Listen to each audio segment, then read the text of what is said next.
سلسلہ ہدایت قرآن، سنت اور اہل بیت علیہم السلام میں خوش آمدید۔ آج ہم قرآن مجید کی ایک بہت ہی گہری اور جامع سورہ الحدید پر بات کر رہے ہیں۔ سورۃ الحدید۔ جی، یہ قرآن کی 57ویں سورہ ہے اور الحدید کا مطلب ہے لوہا۔ اور یہ نام ہی مجھے لگتا ہے اپنے اندر ایک بہت بڑا پیغام رکھتا ہے۔ یہ سورہ مدنی ہے، 29 آیات پر مشتمل ہے، اور اس کا نزول ایک ایسے وقت میں ہوا جب مسلمانوں کو مالی طور پر بھی مضبوط ہونے کی ضرورت تھی اور اپنے دفاع کے لیے بھی۔ بالکل، اور یہ سورہ ایک آپ کہہ سکتے ہیں مکمل ضابطۂ حیات یا ورلڈ ویو پیش کرتی ہے۔ یہ صرف عبادات یا عقائد کی بات نہیں کرتی، صحیح، بلکہ یہ بتاتی ہے کہ اللہ کی ذات کی حقیقی معرفت کا ہماری زندگی سے، ہمارے مال سے اور ہمارے معاشرے سے کیا تعلق ہے۔ اس کی ترتیب بہت دلچسپ ہے۔ اچھا، یہ کائنات کی سب سے بڑی حقیقت یعنی اللہ کی ذات وہاں سے شروع ہوتی ہے، پھر یہ بتاتی ہے کہ اس حقیقت کو سمجھنے کے بعد انسان کو اپنی زندگی کیسے گزارنی چاہیے، اور آخر میں یہ دین کا حتمی مقصد بتاتی ہے جو سماجی انصاف کا قیام ہے۔ تو آئیے اسی ترتیب سے اس گہرے سمندر میں غوطہ لگاتے ہیں۔ آغاز اللہ تعالیٰ کی عظمت اور اس کی صفات کے بیان سے ہوتا ہے۔ پہلی 3 آیات میں ارشاد ہوتا ہے، بسم اللہ الرحمن الرحیم، سبح للہ ما فی السماوات والارض وہو العزیز الحکیم، لہ ملک السماوات والارض یحیی ویمیت وہو علی کل شیء قدیر، هو الاول والآخر والظاہر والباطن وہو بکل شیء علیم۔ ترجمہ: جو کچھ آسمانوں اور زمین میں ہے سب اللہ کی تسبیح کرتے ہیں، اور وہی بڑا غالب آنے والا، حکمت والا ہے۔ آسمانوں اور زمین کی سلطنت اسی کی ہے، وہی زندگی اور موت دیتا ہے، اور وہ ہر چیز پر قادر ہے۔ وہی اول اور وہی آخر ہے، وہی ظاہر اور وہی باطن ہے، اور وہ ہر چیز کا خوب علم رکھنے والا ہے۔ یہاں تسبیح کا تصور بہت وسیع ہے، یعنی کائنات کی ہر چیز وہ صرف زبان سے نہیں بلکہ اپنے وجود سے، اپنے اندر موجود ناقابل یقین نظم و ضبط سے اللہ کی پاکی اور عظمت کا اعلان کر رہی ہے۔ ایک ایٹم کا نظام ہو یا گیلیکسیوں کا، سب ایک ہی قانون کی گواہی دے رہے ہیں۔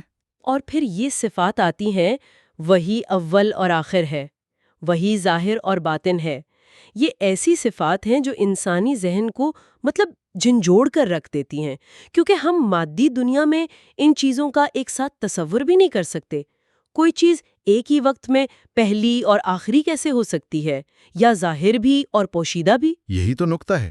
یہ صفات ایک ساتھ سمجھنا مشکل تو ہے، لیکن یہ ہمیں اللہ کی لامحدود ذات کا تصور کیسے سمجھاتی ہیں؟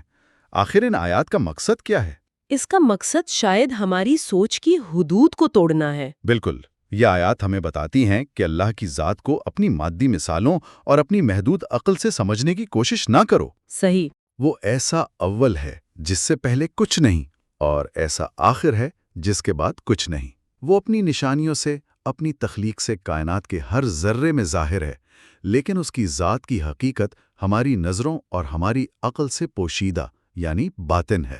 یہ ہمیں ہماری محدودیت کا احساس دلاتا ہے۔ جی، اسی لیے امام سجاد علیہ السلام سے روایت ہے کہ اللہ جانتا تھا کہ آخری زمانے میں گہری سوچ رکھنے والے لوگ آئیں گے، اسی لیے اس نے سورہ اخلاص اور سورہ حدید کی یہ ابتدائی آیات نازل کی۔ یعنی سورہ کا آغاز ہی ہمارے ذہن کو ایک ایسی جگہ لے جاتا ہے جہاں ہماری روزمرہ کی منطق کام کرنا چھوڑ دیتی ہے، تاکہ ہم آگے آنے والے احکامات کو ایک بالکل نئی سوچ کے ساتھ قبول کرنے کے لیے تیار ہو جائیں۔ بالکل، اور اسی تصور کو آگے بڑھاتے ہوئے آیت نمبر 4 میں ایک اور انقلابی بات کہی گئی، هو الذی خلق السماوات والارض فی 6 ایام ثم استوى علی العرش وهو معکم اینما کنتم۔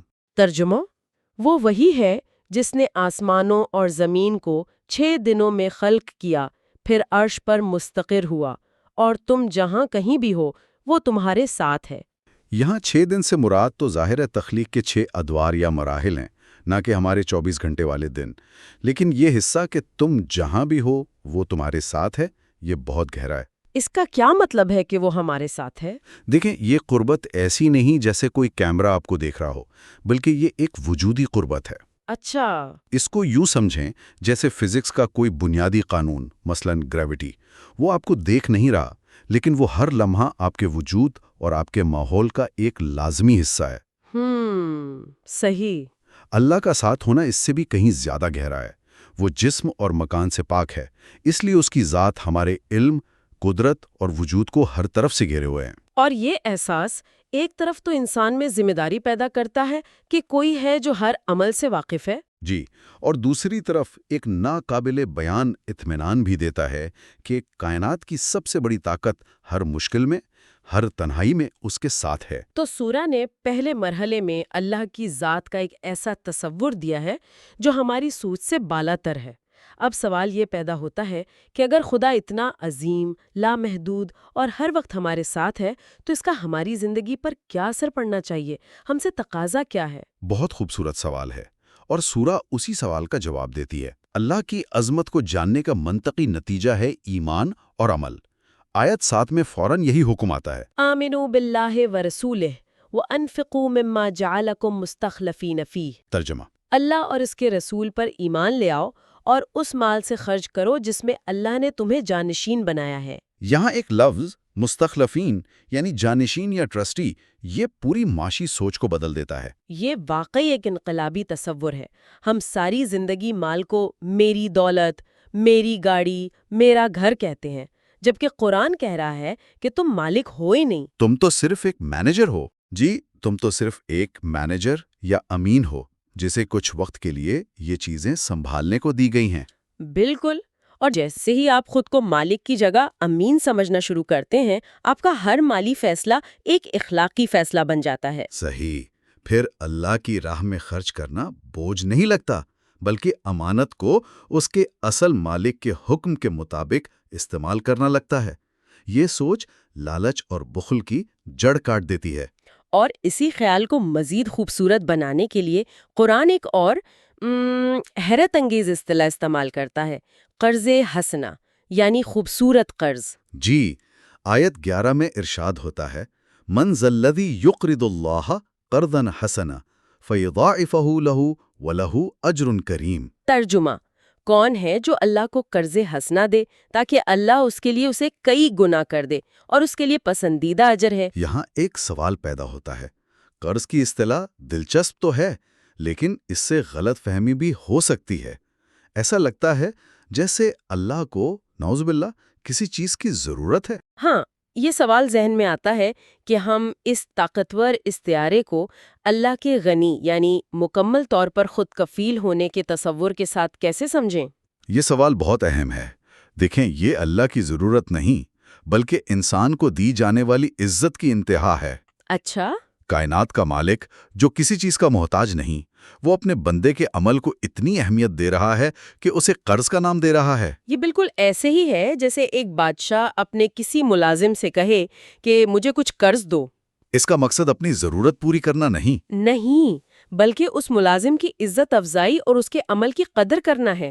اللہ ہمیں بتا رہا ہے کہ تم جو کچھ بھی میری راہ میں دیتے ہو وہ ضائع نہیں ہوتا، بلکہ وہ میرے ذمے ایک قرض ہے جسے میں کئی گنا بڑھا کر بہترین اجر کے ساتھ واپس کروں گا۔ تو اللہ کی معرفت کا نتیجہ یہ نکلا کہ ہم مال کو امانت سمجھ کر اللہ کو قرض دینے والے بن جائیں۔ لیکن کیا ہو اگر انسان اس حقیقت کو نظر انداز کر دے اور دنیا کی ظاہری چمک دمک میں ہی کھو جائے؟ اسی کے لیے سورہ ایک وارننگ دیتی ہے۔ آیت 16 میں خود ایمان والوں کو جھنجھوڑا جا رہا ہے۔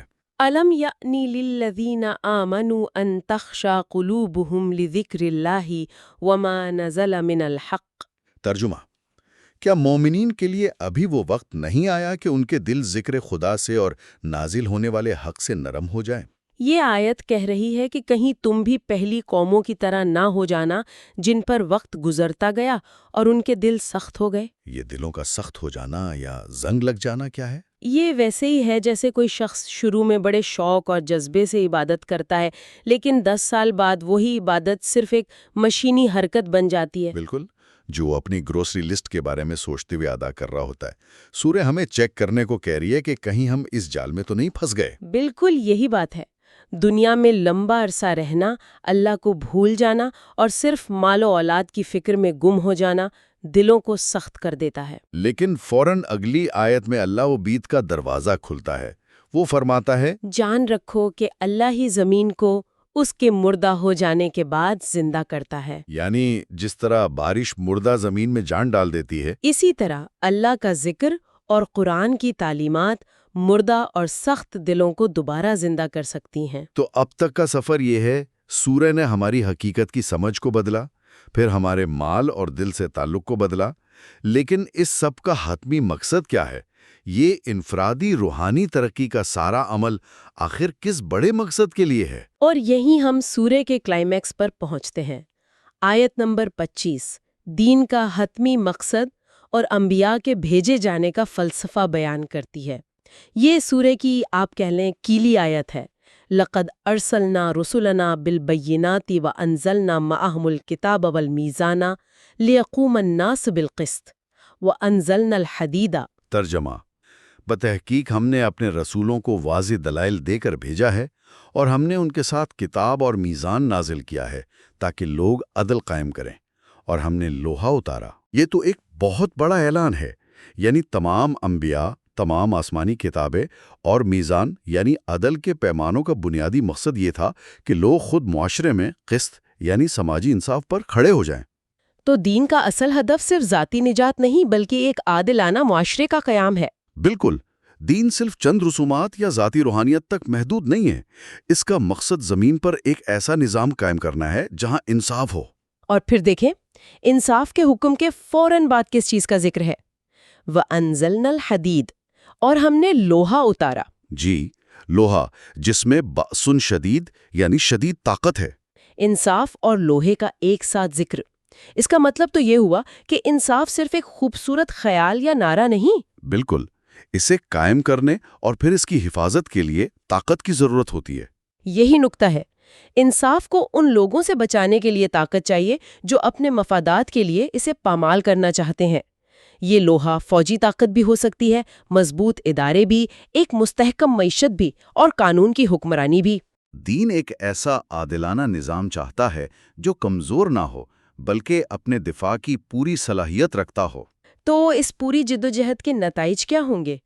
سورہ ہمیں یہ بھی دکھاتی ہے کہ جو لوگ اس راستے پر چلتے ہیں اور جو اس سے منہ موڑتے ہیں، ان کا انجام کیا ہوتا ہے۔ جی، قیامت کا منظر اسی حقیقت کو واضح کرتا ہے۔ جی، آیت 12 اور 13 میں بتایا گیا ہے کہ اس دن مومنین کے آگے اور دائیں جانب ان کا نور دوڑ رہا ہوگا۔ یہ نور کیا ہے؟ یہ ان کے اسی ایمان اور دنیا میں انصاف کے لیے کی گئی جدوجہد کا نتیجہ ہے۔ یہ ان کی اپنی کمائی ہوئی روشنی ہے۔ اور منافقین جو دنیا میں مومنوں کے ساتھ ہی رہتے تھے، وہ اس دن اندھیرے میں ہوں گے۔ وہ مومنوں سے کہیں گے کہ ذرا رکو، ہمیں بھی اپنی روشنی میں سے کچھ حصہ دے دو۔ اور انہیں جواب ملے گا، اپنے پیچھے دنیا میں لوٹ جاؤ اور وہاں سے نور تلاش کر کے لاؤ۔ یہ ایک طرح کا طنز ہوگا۔ جی، کیونکہ یہ روشنی دنیا میں ہی کمانی تھی، آخرت تو صرف فصل کاٹنے کی جگہ ہے۔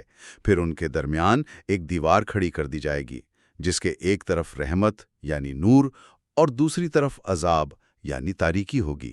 اور یہ دیوار دنیا میں ان کے نظریات اور اعمال کے درمیان موجود فاصلے کا ہی ظہور ہوگی۔ بالکل، یہ دیوار کا تصور بہت خوفناک ہے۔ یہ ایک حتمی ناقابل واپسی علیحدگی کو ظاہر کرتا ہے، اور یہ دیوار آخرت میں اچانک نہیں بنے گی، بلکہ یہ ان چھوٹے چھوٹے فیصلوں سے دنیا میں ہی بننا شروع ہو جاتی ہے جو انسان روز کرتا ہے۔ صحیح۔ جب منافقین پوچھیں گے کہ کیا ہم دنیا میں تمہارے ساتھ نہ تھے، تو مومنین جواب دیں گے، ہاں تھے تو صحیح، لیکن تم نے خود کو فتنے میں ڈالا، تم انتظار کرتے رہے کہ اسلام پر کوئی مصیبت آئے، تم نے شک کیا اور تمہیں جھوٹی آرزوؤں اور شیطان میں دھوکے میں رکھا، تم نے اپنی روشنی خود نہیں بنائی۔ تو اگر ہم اس پوری گفتگو کو سمیٹیں تو سورہ الحدید کا پیغام کیا بنتا ہے؟ سورہ حدید ہمیں ایک سفر پر لے جاتی ہے۔ یہ سفر کائنات کی سب سے بلند حقیقت یعنی اللہ کی ذات کی معرفت سے شروع ہوتا ہے۔ یہ معرفت ہمارے اندر ایک انقلاب لاتی ہے، جس سے دنیا اور مال کے بارے میں ہماری سوچ بدل جاتی ہے۔ ہم مالک سے آمین بن جاتے ہیں۔ بالکل، اور اس بدلی ہوئی سوچ کا عملی نتیجہ ایک عظیم مقصد کے لیے جدوجہد کی صورت میں نکلتا ہے، اور وہ مقصد ہے زمین پر سماجی انصاف کا قیام، جسے قائم کرنے اور بچانے کے لیے لوہے یعنی طاقت کی بھی ضرورت ہے۔ جی، یہ سورہ واقعی ہمیں سوچنے پر مجبور کرتی ہے، خاص طور پر روحانیت اور سماجی انصاف کے تعلق پر۔ کیا کوئی شخص معاشرے میں ہونے والی ناانصافی سے لا تعلق رہ کر خود کو ایک سچا مومن کہہ سکتا ہے؟ سورہ کا جواب تو واضح ہے کہ نہیں۔ بالکل نہیں۔